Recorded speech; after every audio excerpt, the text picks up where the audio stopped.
President Biden is speaking about signing a $95 billion aid package after Congress passed the law to get aid to Ukraine, Israel, and Taiwan. It also includes a potential ban on TikTok in the U.S. Let's listen. By the Senate yesterday.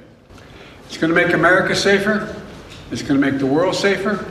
And it continues America's leadership in the world, and everyone knows it. It gives vital support to America's partners, and so they can defend themselves against threats to their sovereignty and to the lives and freedom of their citizens.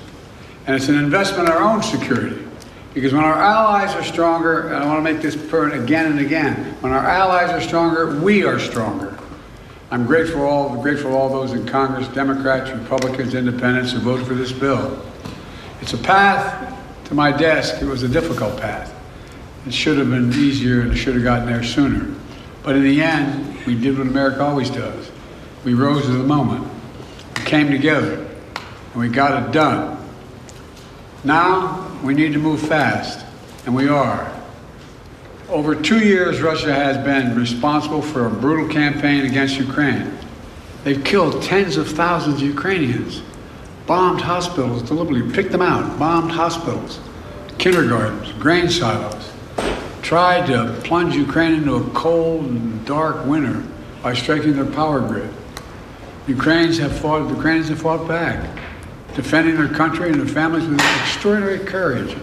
Many of you have been there with me many times. It's amazing what they do. I mean, it's amazing against such a larger military.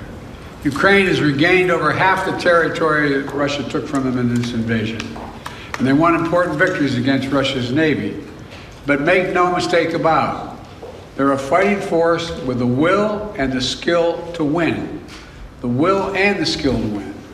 For months, while MAGA Republicans are blocking aid, Ukraine has been running out of artillery shells and ammunition. Meanwhile, Putin's friends keep keeping him well supplied. Iran sent him drones. North Korea has sent him ballistic missiles and artillery shells. China is providing components and know-how to boost Russia's defense production. With all this support, Russia has ramped up its airstrikes against Ukrainian cities and critical infrastructure, rained down munitions on you brave Ukrainians defending their homeland. And now, America is going to send Ukraine the supplies they need to keep them in the fight. This weekend, there were reports, and I find this amazing, there were reports of cheers breaking out of the trenches in eastern Ukraine. Probably came from one of your folks, a reporter or someone, I'm not sure where it came from. But they're cheering as they watch the House vote in support for Ukraine. It's not like they don't understand what we've done. Not like they don't understand how critical this is for them. I'm making sure the shipments start right away. In the next few hours, literally in a few hours, we're going to begin sending in equipment to Ukraine for air defense munitions, for artillery, for rocket systems, and armored vehicles.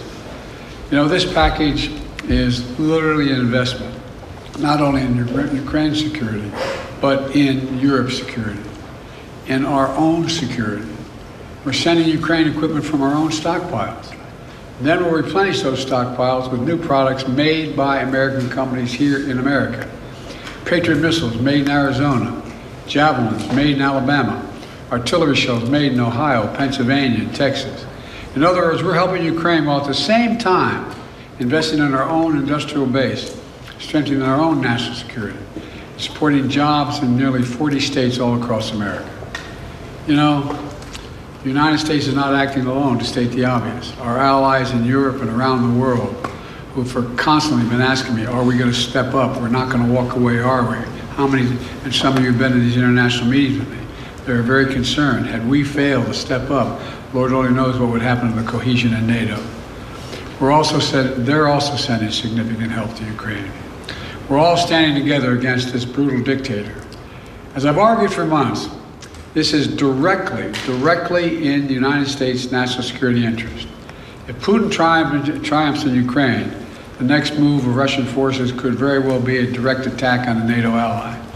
And you all know full well that invoking Article 5, the North Atlantic Treaty, would be the first thing that comes to mind, which declares an attack on one as an attack on all. If Putin attacks a NATO ally like he's attacking Ukraine today, we'd have no choice but to come to their aid. just like our NATO allies came to our aid after the September 11th attacks. That's why we're supporting and surging support now to Ukraine, to stop Putin from drawing the United States into a war in Europe and in the future. You know, it seems to me we should take a little bit of a step back and realize what a critical moment this was for the United States and for NATO. This is a historical moment. In the last 2 years, we've helped unify, strengthen, and expand NATO. Imagine if instead we had failed to step up now and support Ukraine. All those gains would have begun to unravel. The cohesion of NATO would have been weakened, and our national security would have been undermined without any question. You know, Putin started this war believing he could easily break the will of the people of Ukraine. When that failed, he changed his strategy a little bit, thinking we could break the will of NATO, break the will of the United States, break our will. Well, he's failed again. America stands with our friends. We stand up against dictators. We bow to no one, certainly not Vladimir Putin. Look, this bill also includes vital support for Israel. Just 10 days ago, we saw Iran launch over 100 missiles and drones at Israel. Because of them and other allies across the world, including from the region, no serious damage occurred. An unprecedented attack that followed years of Iran supporting Hezbollah, Hamas, and proxies of their own attack on Israel. They fund these guys. My commitment to Israel, I want to make clear again, is ironclad. The security of Israel is critical. It will always make sure that Israel has what it needs to defend itself against Iran and terrorists it supports. And with this aid, the United States is going to help replenish Israel's air defense and provide other critical defense so Iran can never carry out the destruction it intended with its attack 10 days ago. But at the same time, this bill significantly increases humanitarian assistance we're sending to the innocent people of Gaza who are suffering badly.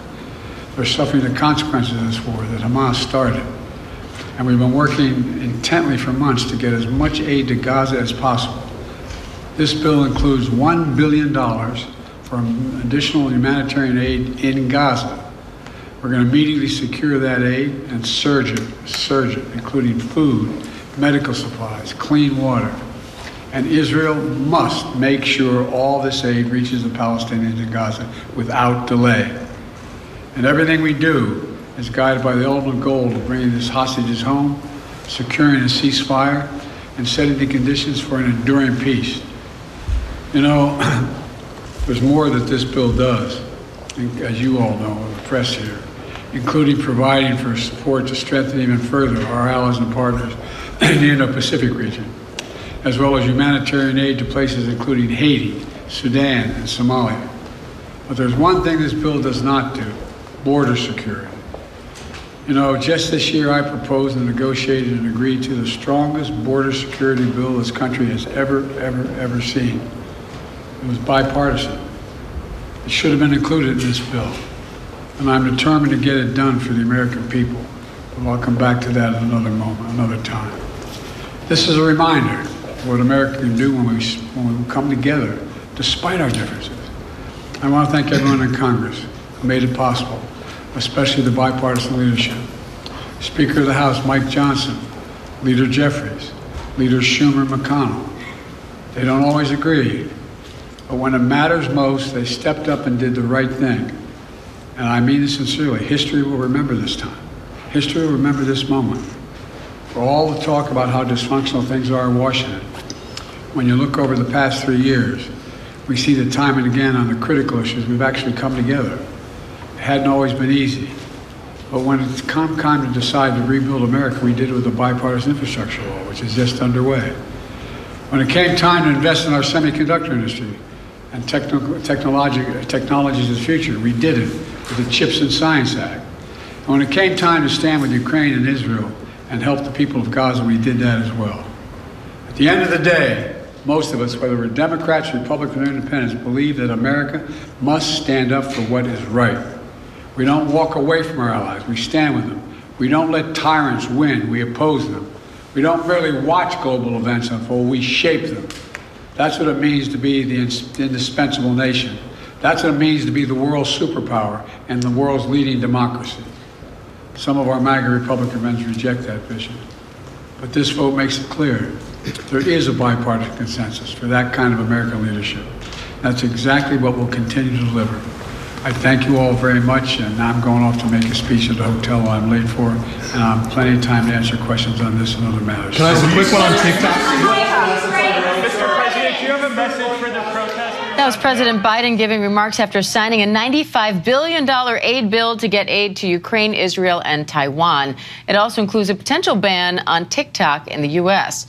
The president called today a good day for America, a good day for Europe, and a good day for world peace.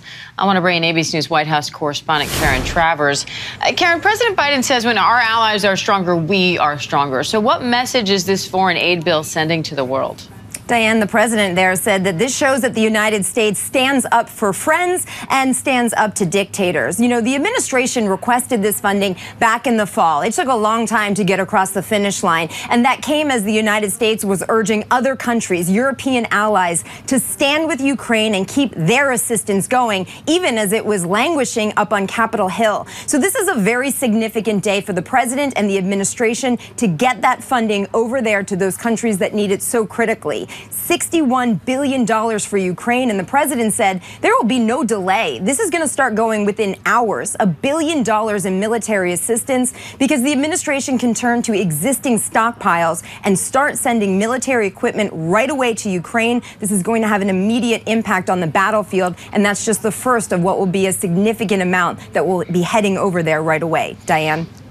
Karen, the president also touted bipartisanship, but referred to the difficult path that this bill took to get to his desk. Some hardline Republicans threatened the House Speaker's job for supporting this bill, but ultimately it did pass with bipartisan support. So could this open the door to more deals across the aisle? I think that's unlikely, given the very tense political environment in Washington right now and the fact that it's an election year. But the White House insisted from back in the fall when they requested this money that if you put it on the floor, funding for Ukraine, funding for Israel, it would pass with bipartisan support. And when that happened, they were exactly right. The numbers were there. There was support among Republicans in the House and in the Senate. And, you know, I think for the president, you mentioned this. He talked about how this was a big win for the United States. A win for the NATO alliance. This is also a big win for President Biden. He got exactly what he wanted in terms of funding, going back to that request in the fall. He mentioned there at the end, Diane, how he also wanted to see border security included in this. That was part of a deal that was negotiated in the Senate. It was ultimately stripped out because House Republicans said they couldn't go along with it. And that was something that they wanted to see happen. They didn't get any of that, what they were pushing for. And the president, though, did say he'd still like to see that addressed at some other point.